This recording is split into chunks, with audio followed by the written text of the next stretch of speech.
Hola, mi nombre es Brenda Idalí Vega Jiménez, soy alumna del 502 y el día de hoy les voy a hablar acerca del ciclo de Krebs. El ciclo de Krebs es el que genera la mayor parte de los acarreadores de electrones que se conectarán con la cadena transportadora de electrones. En la última parte, la respiración celular de las células eucariontes. También se le conoce como el ciclo del ácido cítrico, porque es una cadena de oxidación, reducción y transformación del citrato.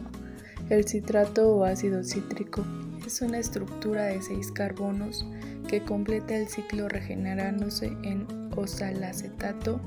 El oxalacetato es la molécula necesaria para producir nuevamente ácido cítrico. El ciclo de Krebs solo es posible gracias a la molécula de glucosa que produce el ciclo de Calvin o la fase oscura de la fotosíntesis. Las reacciones del ciclo de Krebs acontecen de la membrana interna de las mitocondrias en el espacio intermembranoso que se ubica entre las cristas y la membrana externa. El comienzo del ciclo de Krebs es considerado a partir de la transformación de la glucosa, generada por la glucólisis, en 2 piruvatos a pesar de ello. Si consideramos la reutilización de una molécula para designar un ciclo, al ser la molécula regenerada oxalacetato de 4 carbonos, consideraremos la fase anterior a ella como preparatoria.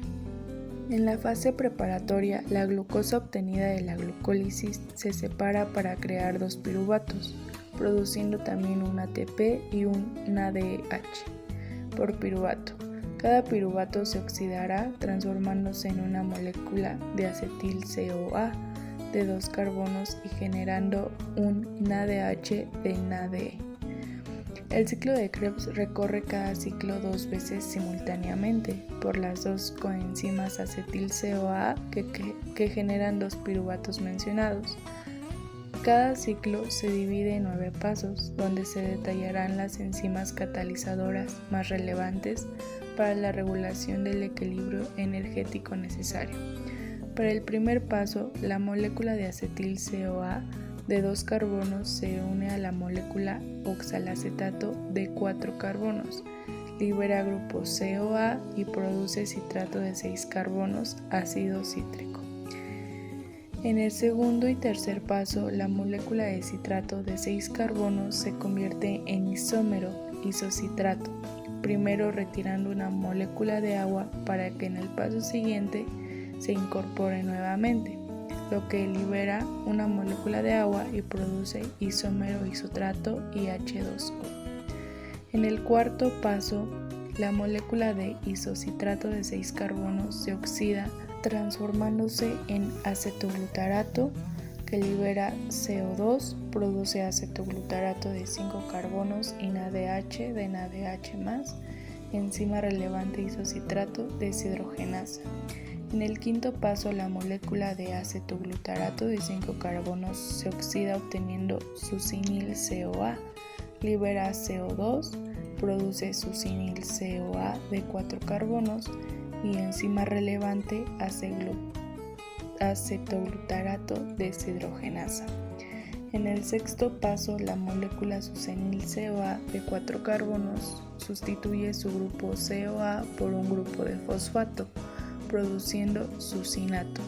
Produce succinato de 4 carbonos y ATP de ADP o GTP de GDP. En el séptimo paso, la molécula succinato de 4 carbonos se oxida formando fumarato.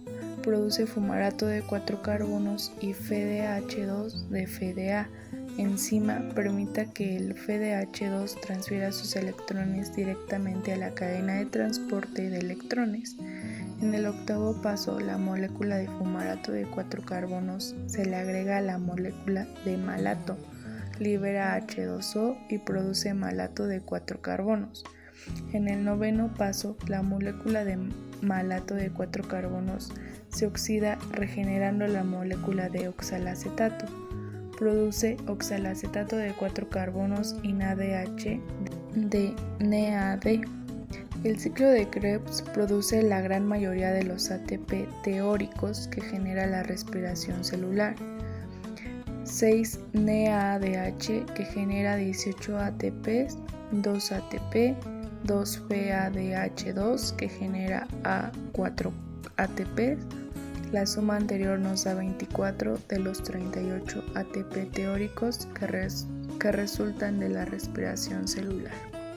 Por otro lado, la fosforilación oxidativa es la transferencia de electrones de los equivalentes reducidos NADH y FADH, obtenidos en la glucólisis y en el ciclo de Krebs, hasta el oxígeno molecular acoplado en la síntesis de ATP.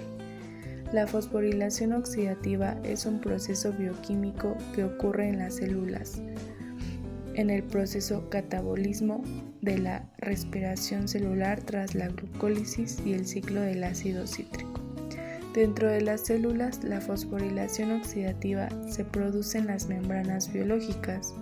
En procariotas es la membrana plasmática y en eucariotas es la membrana interna de los dos que consta la mitocondria. El NADH y el FADH2 son moléculas donadores de electrones que fueron cargadas durante el ciclo del ácido cítrico. Se utilizan en un mecanismo intrincado gracias a la bomba H+, que moviliza los protones contra un gradiente de membrana.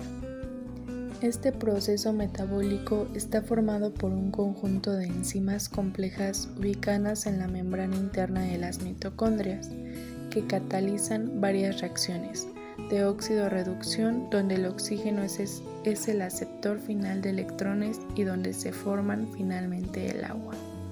El estudio de la fosforilación oxidativa se inició en 1906 con el informe de Arthur Harden sobre el papel vital del fosfato en la fermentación celular.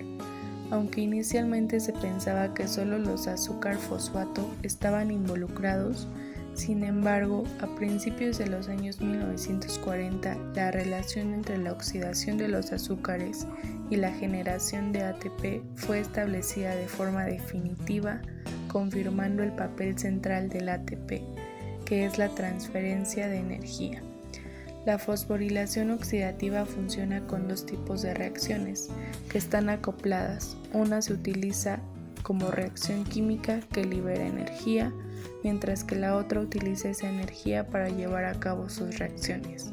El flujo de electrones a través de la cadena de transporte de electrones desde donantes de electrones como NADH a aceptores de electrones tales como oxígeno.